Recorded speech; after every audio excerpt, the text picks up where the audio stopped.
ওয়ালাইকুম। অনেক কষ্ট হয়েছে আজকে পাহাড়ের উপর ওঠার সময়। দেখেন, মাশাল্লাহ, আল্লাহর নিয়ামত দেখেন। দেখেন মানুষ কত সভ্য, এখানে কারো জিনিস কেউ হাত দেয় না, এটা তো আমি সবসময় বলি। দেখেন এখানে কতগুলো আম, দেখেন সারি সবগুলা আম। এখানে কারো জিনিস কেউ হাত দেয় না।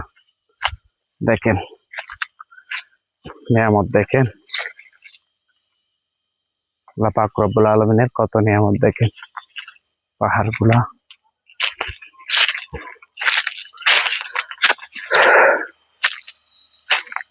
আমার সাথে থাকেন, ভিডিওটা বেশি বেশি শেয়ার করবেন যেন ভালো ভালো ভিডিও দিতে পারি আপনাদের মাঝে। দেখেন